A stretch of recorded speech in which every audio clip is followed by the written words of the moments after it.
My question is more about cycles. I find myself where I'm always progressing all the time, but it always seems to be in a cycle. So be in a cycle where live in an $80,000 condo and always make it, and then progress to a point, buy $1 million house.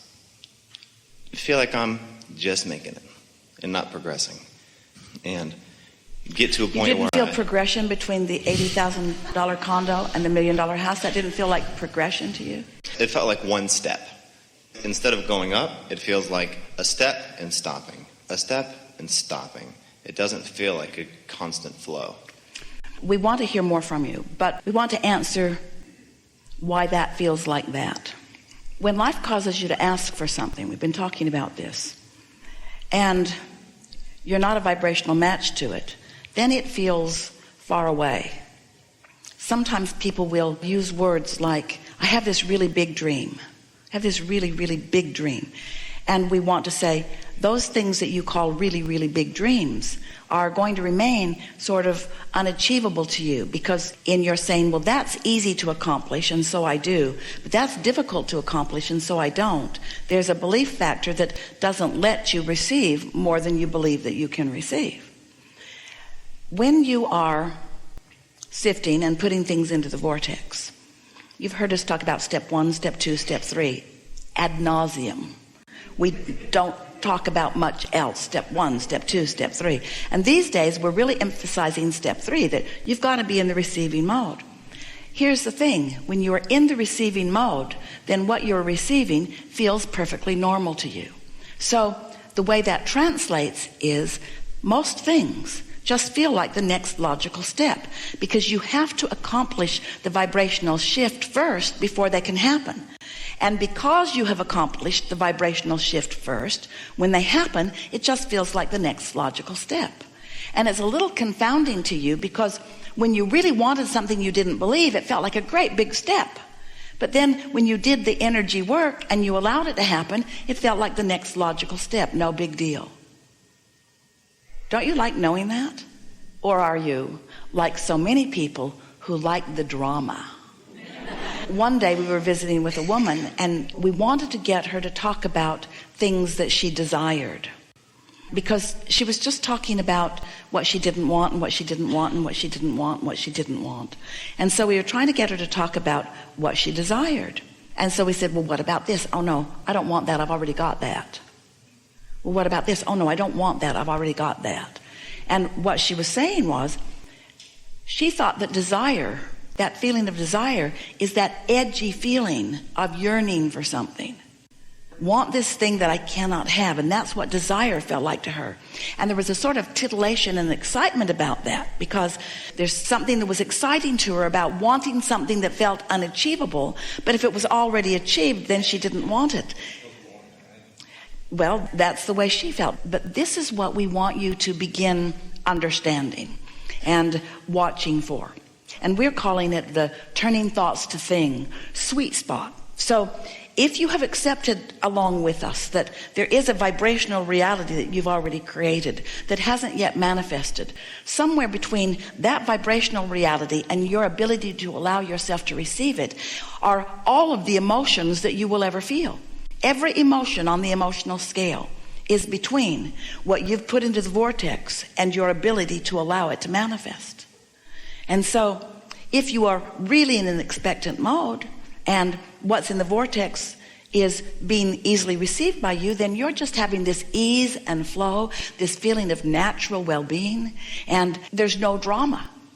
But if you want it and don't allow it, and want it and don't allow it, and want it and don't allow it, so that you've got all that edginess, and then you find a moment of allowing it, then there's a little more exhilaration in that crack of letting something in. But you can play it any way you want. You really are dramatic people, and we know that depriving yourself of things, it's what you teach your children sometimes. You don't want to get everything all at once, and if you do, then you refer to them as spoiled. You don't want your children to just ask and receive and ask and receive and ask and receive. No, you need to wait longer. You need to suffer the absence of it so that you will appreciate the presence of it. That's the way most humans believe. If you suffer the absence of it, then there'll be greater appreciation in the presence of it. And that's why you live such jerky lives. That's why you don't get much flow. Your opening words were you wanted to talk about what? What was the word you used? Cycle. Cycle. And we wanted to jump in there and say, then you want to talk about momentum, because that's what the cycles are all about. And the biggest cycle that we would like you to consider is the experience of exploring contrast, putting it into your vortex. It's weird over there, but you find some way to align with it. You move over, you're a match to it. Now that you're a match to it, it manifests in your experience. Now you stand in that new manifested experience with a new set of contrast, which causes you to launch another rocket. It's just this continuing cycle of asking and receiving and asking and receiving and asking and receiving. And you will never stop asking. But it's a good thing, not a bad thing, when your expectation of receiving is so solid that you don't turn cartwheels over anything. For a long time, Esther would say, oh, it's unbelievable. Can you believe what happened? And she and Jerry would laugh about it because they knew if they didn't believe it, it couldn't have happened. But still, some of those things that came were pretty awesome and pretty amazing, and in a relatively short period of time.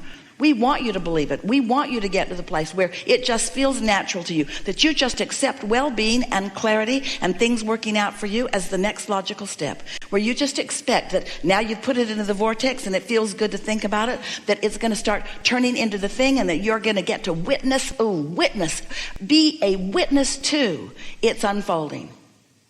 How surprising it would be like, now follow this, you're going to really like this. So a magnificent artisan who has decided to create a beautiful clay sculpture. So gathers the components and has the skill, done lots of things before, and masterfully works on it for a while. Took a while to get the materials, took a while for the image to form in his mind. He used the power of his concentration and the wisdom of his experience, and he formed this magnificent creation. And then went, oh my God, look at that. Where did that come from? Really? That's not the way it happened. That person knew what was coming, knew it was going to be good, molded into place. It was not a big surprise. It was exactly what he expected. It looked just like the drawing.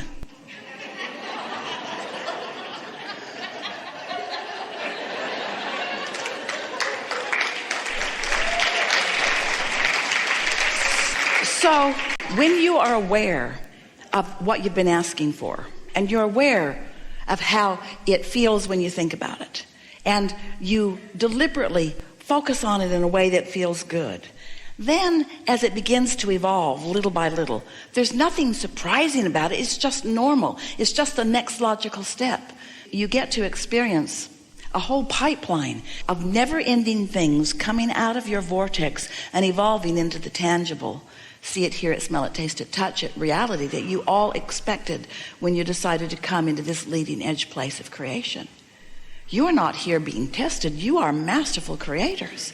And you are so excited about being on the leading edge, where your ideas and the things that matter to you take shape and form right before your eyes, you see. You're wanting to control or understand whether you're going to go this way or whether you're going to go that way. And we want, whether you're going to go this way or whether you're wanting to go that way, to be irrelevant. We want you to only care about being happy. Don't get wrapped up in the manifestation. Because as soon as you start taking score of the manifestation, then what happens is you're outside the alignment, and then you're not happy. And then you're blaming whatever's happening in the relationship for not being happy. Did you follow that just a little bit? And could you follow it extra well because of the conversation that we just had right before it? When we said, you're the creator of your own reality, but don't look at your creations and don't worry about them in advance. Let them be the shining light that they are, that calls you into the vibrational light, and let being called into the vibrational light and the light flowing through you be what rings your bells, and let the results be inevitable, but don't let the results be something that you're watching all the time, or then you step right back into the humandom experience that you're in, where you're measuring piles of stuff, you say. It's a lot to ask, and we are really pleased with how well you have heard and how you are answering our asking in so many ways. And here's what we're asking. It's a lot to ask. We're asking you to be more vibrational than human. We're asking you to care more about how you feel than what that produces. Now, it's tricky because we're asking you to accept that if you're happy, you'll produce good stuff, but we don't want you to look at the good stuff because then you screw up your happiness. We're asking you to care about the energy and how it feels as it flows and not about the results that it creates. But it gets a little harder still. We're asking you to sift and sort so that you can decide what you want, and then we're asking you not to think about it anymore. We're asking you to step one, which is decide what you want, and then we're asking you to take your attention away from the manifestation that you want and identify why it is that you want what you want. And the reason why that you want what you want is that you believe you will feel better in the having what you want.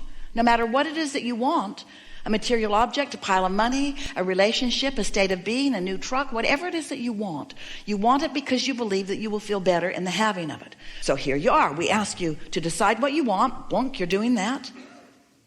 And then line up with what you want because law of attraction has already brought it about.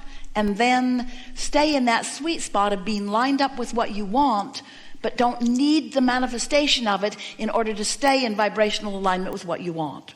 And under that formula, what will happen to you is you'll sort, you'll align, you'll flow, you'll revel, you'll love it, it'll come. It won't matter so much because you'll ask and it'll flow and you'll revel and it'll come, and you'll just be in this continuous cycle of moving through life, meeting other wonderful people, rendezvousing with your own ideas, rendezvousing with your own sense of worthiness, rendezvousing with the intentions that you have when you decided to come forth here to begin with, rendezvousing with contrasting experiences that make you feel alive, rendezvousing with opportunities to put more in your vortex, rendezvousing with a more powerful vortex, rendezvousing with your inner being who's always involved in your vortex, being in and out of alignment and feeling pretty good in any case, getting into alignment more and more consistently, and then feeling the power of who you are, beginning to feel invincible because you are so tuned in, tapped in, turned on so much of the time that you're just rendezvousing with thing after thing. Your body feels great. You're witty and wise. You're having a good time as you're moving through. You're living life to the fullest.